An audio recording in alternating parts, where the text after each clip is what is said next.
So I know there's a lot of people standing at the back. If you want to continue to filter to the front, there are a few seats up the front and it'll save you from standing. So our next guest needs no introduction. Please welcome in conversation with Matt Honan of BuzzFeed, co-founder and CTO of Slack, Hal Henderson.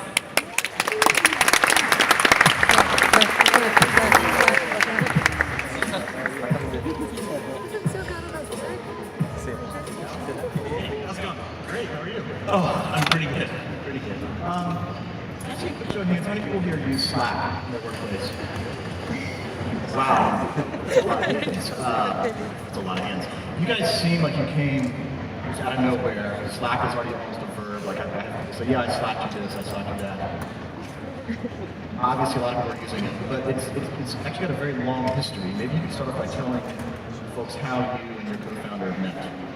Sure. Yeah, you actually have to go back more than a decade into kind of like my first love, which was online video games. And so my co-founder and CEO of Slack, Stuart Butterfield, he started a company in the early 2000s to make a massively multiplayer online game, web-based, called Game Never Ending, which was a pretty weird thing to do at the time. There weren't really online games at that point. This is pre-social networks. The internet was a very different place. What he was doing was super interesting, and I wanted to get involved. But I was like a nobody working in London doing web stuff. And so obviously what I did was break into their email server, join their internal mailing lists to find out what they were doing, and then use that as leverage to convince him to hire me. As one does. Yeah, like the age-old story. Right. Just marketing the company. But you guys didn't end up working on Game Never Ending very long, right? What came out of that? No, like as soon as I joined the company, ran out of money and had to figure out something else. And we were trying to figure out what we could do as a side business to generate some money to keep funding the game development we built with Flickr, the photo sharing website. And the intention was that it would be a quick project. We'd just work on it for a couple of months and spin something up that could fund game development. But it was just the right product at the right time, and Flickr was hugely successful, and so the company pivoted to just work on Flickr and stop building this game. And that was back in 2004. You eventually sold Flickr to Yahoo, left with Yahoo after a few years, and then you and Stuart got back together again to do what? Basically do the same thing again. So it was Stuart, myself, and a couple of the other Flickr co-founders. We started another company to build a web-based, massively multiplayer online game. We had learned nothing in the intervening period. And so we tried to build this game called Glitch, and we worked on it. Are there any Glitch players in the audience? Yeah, that's why it didn't work out. We worked on that for 4 years. We're really bad at making games, it turns out. But after 4 years, we wound the company down, and we were trying to figure out what we wanted to do next. And during that time, we had an office in San Francisco and an office in Vancouver in Canada, and we'd been using IRC to communicate. All of our designers and illustrators, sound design, level design, as well as our developers and our, G&A, accountants and such, we all used IRC. And over the course of 4 years building the game, we built all of these things on top of IRC to, first make it really easy to see all of the messages that we've sent in the past, because that's not something that's built in, and then to be able to search them, to be able to easily send them on mobile and stay in sync with what you've read. So we built all of this kind of craft on top of IRC over the course of those 4 years. And when we shut the game down and we were looking for what to do next, we realized that whatever it is we did, we wouldn't want to work without a system like that again. And so we thought, well, maybe other people would like a system like that. That's how Slack was born. And so Slack launched in public when? What year is it now?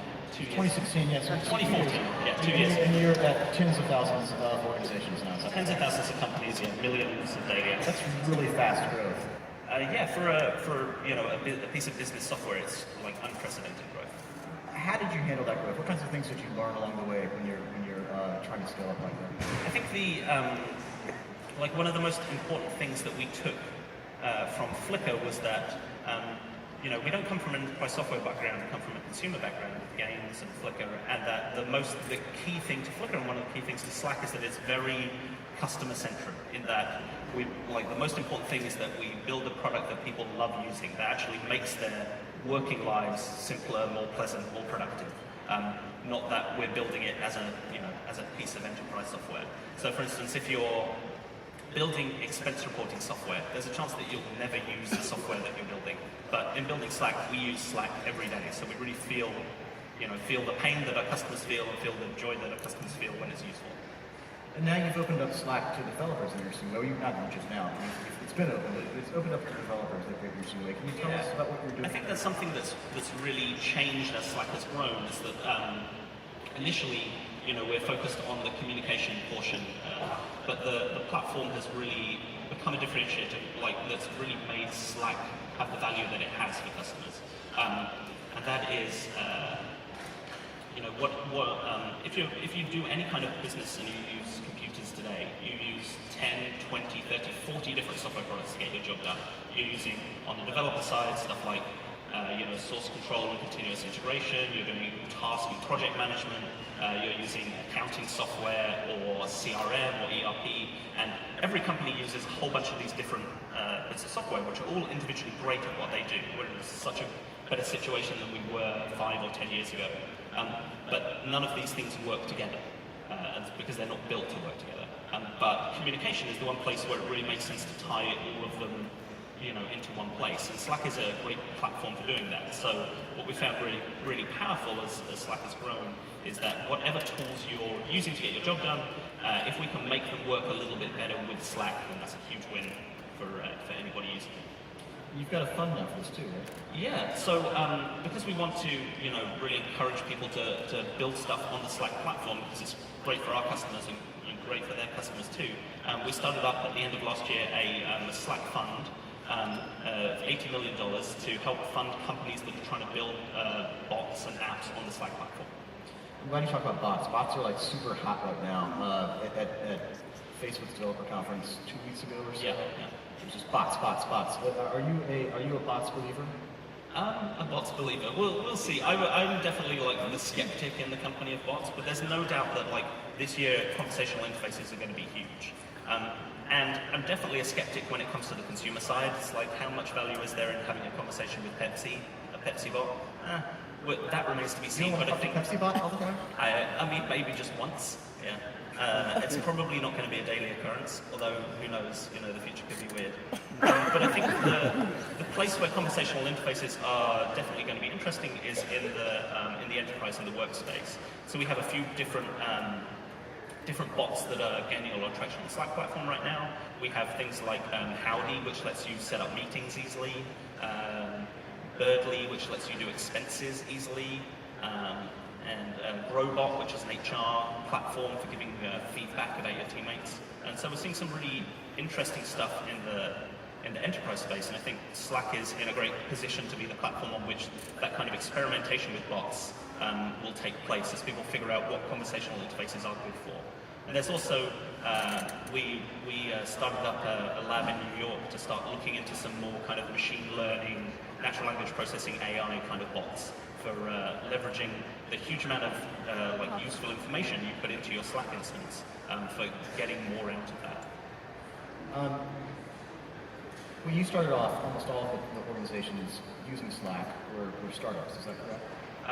Yeah. Well, when we first started, we were Slack customer number one. When we were a 10-person company, and we started getting our friends at other companies to try it in the Valley. But and those were from the beginning. Those were all startups. I think it's a relatively common thing that happens in the Valley. Like Definitely. You build something for enterprise, and you're a startup, and other startups use it, and you kind of know what startups look like, but you don't necessarily know what PepsiCo looks like, or or big businesses like that. How have you had to evolve Slack as you've gone into more traditional enterprises, more traditional large-scale businesses, universities, hospitals? Gotcha. Yeah, that's an interesting question. Today, so Slack is used by a lot of very large companies today. So 80% of Fortune 100 use Slack. But Slack was designed as a product for teams, and 10 people are a team, 100 people are a team, 1,000 people are a team. Once you start to think about tens or hundreds of thousands of people, then the product design becomes a little bit different. You start to need different things like better administrative controls and security controls, access controls that you don't necessarily think about in a smaller company. So as we focus on larger and larger deployments of Slack, those are the things that we need to focus on this year with our what we're calling our enterprise product. Are you going to keep threading in that? Everybody's like demanding. Like one of the guys I work with, just like every day is like, when is Slack going to do threading? When is Slack going to do threading? We've been working on threading for a little while. Like with everything we build, we're taking a lot of time over getting it just right so that it feels right. You know, a lot of intention goes into everything we design on the product, and we've had some version of threading on our internal Slack for some time, and it's changed completely many times. Hopefully it'll come out soon, but we're really like narrowing down on what it should feel like within Slack. And that's like just one aspect of how conversations change as they grow to many thousands of people. What else have you had to change from a technology standpoint to support those larger teams, larger groups?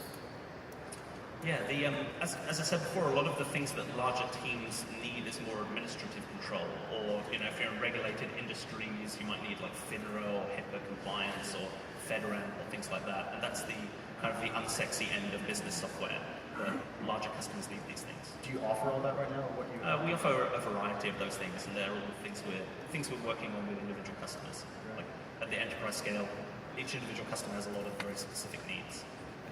How much do you change Slack based on what you hear from customer feedback? Like are you studying what the customers do when you make changes to the products? Are you using data to make those decisions, or are you just like what your friends tell you on Twitter, you then go and write a few lines? I think what our friends tell us on Twitter is the same thing as customer feedback. We get tens of thousands of tweets a month, and that's a large part of what feeds into the feedback cycle in the product. So it's a mix of support cases, us talking to our largest customers, and people talking to us on Twitter. Twitter's such a great channel for customer feedback because people are unafraid to be critical in public, and it's a really rich channel of feedback. So we take all of those channels and build them into the product design and the roadmap. How automated is that? Like when someone tweets at Slack HQ, it is at Slack HQ? At Slack HQ, yeah. If someone tweets at Slack HQ a feature request, are you able to process that in like an efficient way, or does it like a person have to go and say, oh, I saw this and I'm going to drop it into Cal's channel? Every tweet is looked at and responded to by a real life human. There's no bots there yet. And so that would indicate you have a lot of reward with Slack now, right? You said you start off with 10? It's a little bit bigger than 10 now. How big is it now? I think it's 450-ish. It's really hard to hire in Silicon Valley right now. How have you done it? Like, how have you scaled up hiring? Hiring definitely in Silicon Valley is very difficult, and it was a lot more difficult for us in the past, like a year ago, 2 years ago. When you're a company that isn't widely known, when not everybody is already using your software, it's a lot more difficult to hire people, because you're convincing them to believe in your dream as well as, like when they take the plunge. That's a little bit different to, now we're in a position where when we talk to people, they've already heard of Slack and they're probably excited about the product and excited to work on it. That wasn't the case in the past, but it's definitely getting easier for us over time. On the other hand, we're competing with every big company that's in the valley for talent. And how much of that staff is engineering? Engineering is about a quarter of the company now. One of the things that Slack gets relatively good marks for on that front is diversity. It's a big problem in the valley. I mean, we're like two white guys with beards sitting on the stage right now, and I think that's a problem, right? Yeah. Slack gets relatively good marks for that. How have you guys thought about diversity? When did you start thinking about it? How has that affected the way that you hire? Yeah. I mean, so there are four co-founders of Slack, and we're all white dudes with two beards. Yeah, we all have beards. And so, we started from the same bad point that a lot of companies start from. But we focused on diversity very early on, when the company was sub 50 people. And I think that was a key win for us because if you're the first person from any underrepresented minority to join a company, and it's a company of 100 people and none of them are like you, then that's a lot more difficult. That's a difficult thing to take. Because we focused on diversity early on, that's really like a self-perpetuating thing. It makes it much easier to hire a diverse workforce as we grow. And aside from it being a feel-good sort of thing, is there any concrete benefit to doing that? We feel that there's a social responsibility to the world, that we want to be good employers as well, but also a wide variety of views and experiences is super useful for building a very human-centered product. Like, not everybody who uses Slack is a white dude. Right. One of the things that's interesting to me about Slack is it's this piece of business software, but a lot of people seem to have like almost an emotional connection. The same way they have an emotional connection with Flickr. Can you talk a little bit about building these? Alluded to this earlier, but can you talk a little bit about building some of those emotional connections, those things that people find delightful in a business product? Why would you do that? I think initially we just did that for fun because that's the kind of product that we would want to use and we would want to see from other people. You know, it's with this particular like category of software, we see people. You know, our typical user is in the app for 10 hours a day. It's we don't want that to be a numbing, sad experience. But as someone who's making like someone at a company who's making an enterprise purchasing decision often isn't thinking about, oh, this software is going to be delightful for my people to use. Yeah. I mean, the way that Slack has typically seen adoption is not because the CIO goes out and decides, I'm going to buy Slack and force everybody to use it, but instead through a more bottoms-up approach, where a team adopts Slack because they actually find it useful, because they find that they get more work done, because they find that their communication is more transparent.